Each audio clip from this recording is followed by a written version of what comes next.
З намі на сувязі польская журналістка, редакторка Марыя Пшыломец. Добрый вечер. Добрый вечер. Пробачьте, что я не размаўляю по-белоруску, буду говорить по-русски.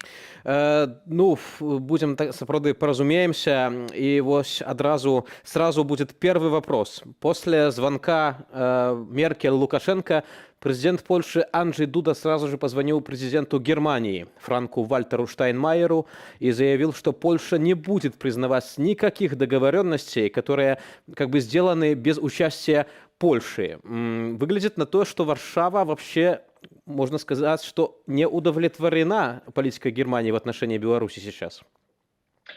Я думаю, что Варшава немножко боится этой политики Германии в отношении к Беларуси, в отношении к белорусскому диктатору. Потому что чего требует Лукашенко взамен за как-то делание что-то с этими несчастливыми мигрантами? Он требует признания его власти и снятия санкций. А это абсолютно невозможно. И мне еще одно немножко беспокоит. Когда Лукашенко убивал белорусов, когда шли аресты, пытки, закрывание свободных СМИ, никто из Европейского Союза Лукашенко не звонил. А теперь, как есть эта опасность приблизилась к нашим границам, унии границам, тогда все, налаживают какой-то диалог с Лукашенко. Это странно. Это странно, тем более, что на самом деле сейчас в белорусских тюрьмах как минимум 869 политзаключенных. Это только те люди, которых мы имена знаем, которые официально признаны. Сами органы узурпатора говорят о том, что они завели более 4000 дел уголовных в связи с протестами. Вот такой масштаб террора против белорусского народа, на самом деле, заметили только мигрантов. В то же время премьер-министр Польши Матеуш Моровецкий тоже сегодня заявил, что своим звонком Лукашенко Ангела Меркель как бы легитимизирует диктатора. В свою очередь пресс-секретарь канцлера заявила, что они разговаривали не с президентом Лукашенко, а всего лишь с господином Лукашенко. Вот как в Польше принимают такую позицию? Ну, конечно, с шантажистой Лукашенко, я бы сказала. Какие наследства были этого первого разговора Ангели Меркель? Это был штурм на польскую границу в Кузнецах. Значит, не было никакого полезной реакции со стороны белорусской не было. И потому, мне кажется, как сказала Светлана Тихановская, бессмысленно разговаривать с шантажистой, потому что эта дорога никогда не кончится. Его требования будут следующие. И это никогда не кончится. К сожалению, из моей точки зрения, конечно, санкции, еще раз санкции, закрытые границы. Я сегодня прочитала, что польское правительство угрожает даже закрыть железнодорожный пограничный переход в Кузнице, если ситуация на границе не успокоится. И, к сожалению, я думаю, что это правильная дорога, правильный подход. Да, на самом деле было такое сегодня заявление министра внутренних дел и администрации Марыша Каминского, который заявил, что даже с 21 ноября, возможно, перекроют железнодорожные пути в Кузнице. Хотел бы вот еще процитировать Матеуша Моровецкого по-белоруску. «Коли мы не утрымаем тысячи мигрантов цяпер, то ў Европу приедут миллионы». Гэтак премьер-министр Польши заявил у интервью немецкому выданню «Бильд». Маўляў, жыхарам Нямецчыны не спадабалася б, калі б да іх прыехала 50 мільёнаў мігрантаў, бо яны хочуць захаваць свой узровень жыцця і культуры. Матеуш Моровецкі кажа, што для абароны мяжы яны выкарыстаюць усе формы, будь то сцяна, плот або электронныя сістэмы, якія адразу паведамляюць пра любое ўварванне. Далей зноў цытата. Ситуация ў дадзены час стабільная, але яна становіцца ўсё больш небяспечнай. Беларусь выкарыстоўвае мігрантаў у якасці зброі, а іхныя пункты прызначэння Нямецчына, Францыя, Нідерланды. Такім чынам мы абараняем на нашай мяжы ўсю Еўропу. Тым не менш, я спадзяюся, што сусветны ціск спрацуе і колькасць мігрантаў, якія зараз знаходзяцца ў Беларусі, а іх там каля 20 тысячаў ці каля таго, не павялічыцца. Калі прыток зменшыцца, Еўразвяз таксама можа дапамагчы адправіць гэтых людзей назад на радзіму. рэжыму.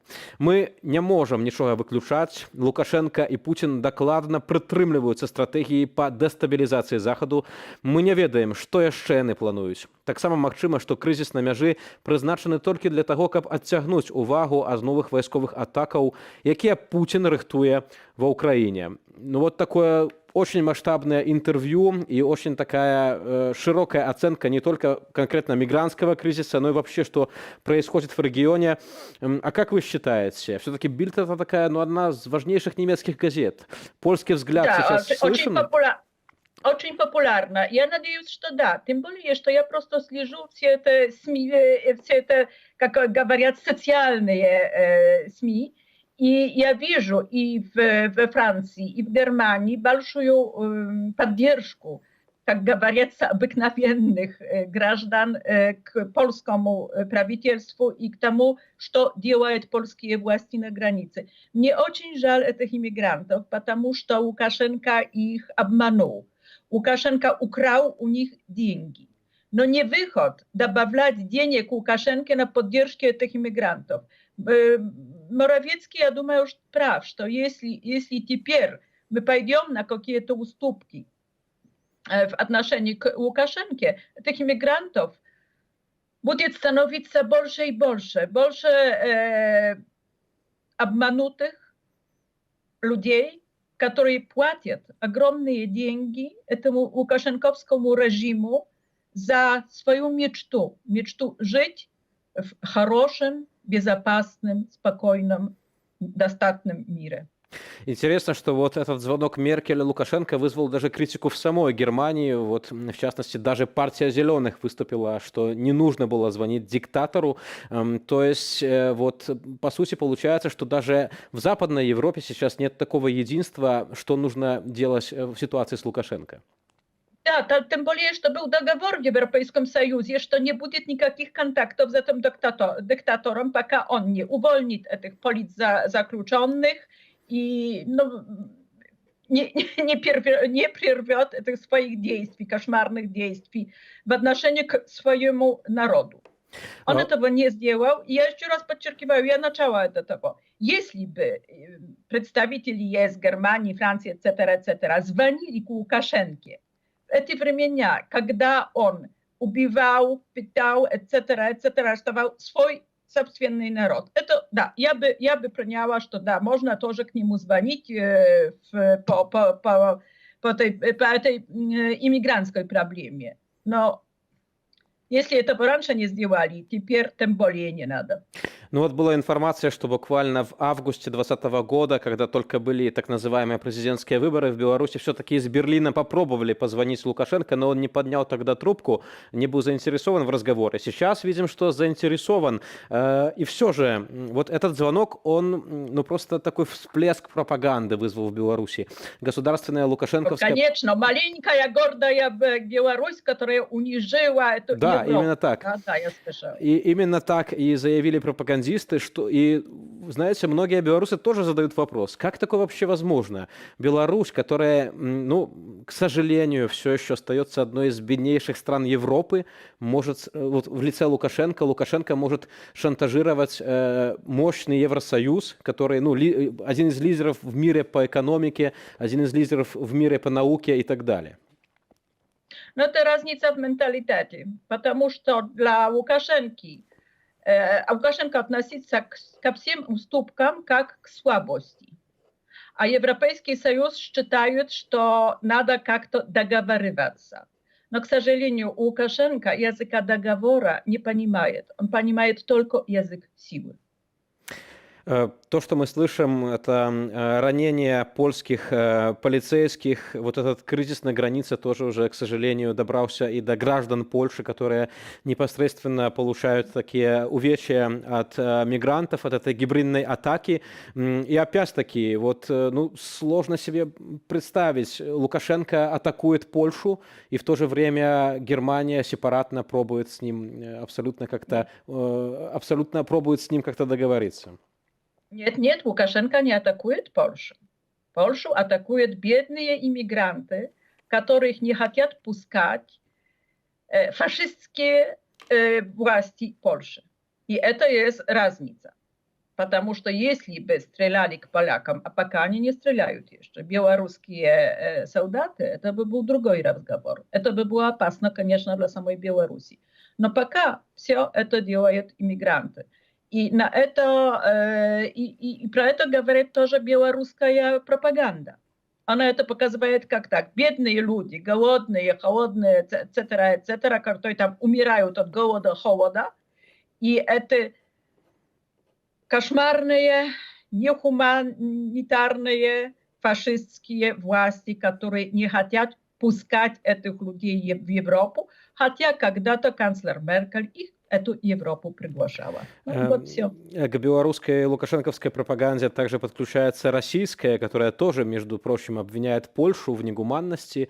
Даже прозвучала такая фраза на одном из ток-шоу пропагандистских на главном телеканале российском, что, видите, это Польша атакует Беларусь. И здесь возникает вопрос, действительно ли Лукашенко полностью контролирует этот кризис, или все-таки эти кукловоды находятся дальше, далее на восток? Я думаю, что и это правда. И Лукашенко, с моей точки зрения, он это контролирует, не только контролирует, а тоже делает все это. Но с другой стороны, это очень на руку, это очень полезно для Владимира Владимировича Путина, который является как такой сдержанный, умный политик, который может как-то повлиять на этого белорусского дурака. Я думаю, что не один раз Путин, и министр Лавров, министр иностранных дел, они подчеркивали, что если Запад попросит России, она может стать как бы миротворцем или наладить какой-то диалог между Лукашенко и Западом и решить эту проблему, эту иммигрантскую проблему вместе. Рэдактарка Марыя Пшаломец, польская журналістка, была маім гаспадарства госцем. Спадарня Марыя, дзякую вам вялікі за гэту размову, за гэта такі разгорнуты каментар.